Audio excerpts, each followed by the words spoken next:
Pernahkah Anda merasa sebuah desain yang di mana objeknya berserakan di mana-mana, susah dibaca dan tidak enak dilihat?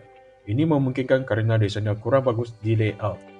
Layout merupakan kegiatan dalam menyusun, menata, atau mengatur unsur-unsur yang ada di dalam sebuah desain. Dengan begitu, desain ditampilkan terlihat rapi, menarik, juga memudahkan orang menerima informasi yang disajikan. Untuk unsur-unsur layout sebenarnya ada 8. Untuk penjelasan garis, bentuk, ruang, tekstur, value, dan warna, Anda bisa menontonnya lewat video materi ke-1 tentang unsur atau elemen desain grafis. Di video ini kita akan mengetahui lebih jelas tentang ilustrasi dan tipografi. Ilustrasi adalah cara memperjelas sebuah pesan menggunakan hasil visual yang berbentuk dua dimensi, yaitu gambar ataupun foto. Nah, di dalam dunia digital, ilustrasi itu bisa ada dalam dua jenis, yaitu bitmap dan vektor. Bitmap yang menggunakan susunan raster atau pixel, sedangkan vektor dijabarkan dalam bentuk, garis, dan bagian-bagian lainnya yang saling berhubungan dalam sebuah gambar. Bisa dilihat perbedaannya jika kita zoomkan. Tipografi tidak hanya tulisan, tapi suatu ilmu dalam memilih dan mengorganisasikan sebuah huruf. Misalnya, untuk menentukan jenis huruf yang cocok untuk headline, sub-headline, dan body copy. Nah, setelah mengetahui unsur-unsurnya, mari kita pahami gimana proses pembuatan layout. Yang pertama, konsep desain. Untuk mengetahui konsep yang akan kita desainkan, kita perlu tahu apa tujuan desainnya, siapa target audiensnya, pesan apa yang ingin kita sampaikan, bagaimana cara menyampaikannya, di mana, pakai media apa, dan kapan desain itu akan dipubliskan. Ingat, semakin lengkap, jelas konsepnya, maka semakin pula cepat dapat seorang desainer memberikan solusinya. Yang kedua adalah kita cari media dan spesifikasinya. Contoh medianya seperti buku, spanduk, atau billboard.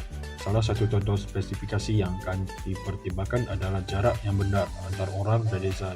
Kita harus mempertimbangkan tulisan sebesar apa, sebagus mana agar enak dilihat di jarak tertentu, tergantung jenis desainnya apa. Yang ketiga adalah thumbnails dan dummy. Thumbnail di sini maksudnya adalah sketsa layout yang berguna sebagai acuan layout. Dan maksud dummy adalah merancang desain sesuai perencanaan thumbnail. Dummy bukan artinya desain final, tapi cuma bertugas sebagai contoh yang kegunaannya untuk mengetahui atau mengantisipasi kesalahan waktu final. Yang keempat adalah menentukan software yang akan dipakai untuk mendesain desain grafis tersebut. Bisa menggunakan software bitmap ataupun vektor sesuai kebutuhan masing-masing. Yang kelima adalah menentukan percetakan desain. Ada 5 macam teknik cetak. Offset, teknik yang paling umum digunakan, biasa untuk mencetak brosur, buku, majalah, koran, dan sebagainya. Flexography, teknik yang digunakan untuk mencetak label kemasan produk.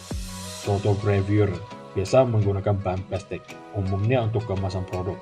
Sablon, teknik yang umum digunakan untuk mencetak kaos dan kartu nama. Digital, yang cocok untuk desain yang tidak memerlukan kualitas yang besar, umumnya untuk banner, poster, dan sebagainya. Layout juga ada prinsipnya. Dalam membuat layout yang bagus, penting untuk memahami 6 prinsip layout ini. Keserbandingan merupakan perbandingan ukuran yang digunakan untuk menentukan lebar dan panjang yang benar antar unsur lain. Simetris yang merupakan keseimbangan posisi di garis yang sama. Asimetris merupakan posisi seimbang di posisi garis yang berbeda. Irama adalah pola yang dibuat dengan menggunakan objek atau unsur yang sama. Ada 2 macam, repetisi yang artinya menggunakan objek yang sama dengan bentuk visual yang konsisten, dan variasi yang artinya menggunakan objek yang sama tapi ada perubahan bentuk, ukuran, dan warna.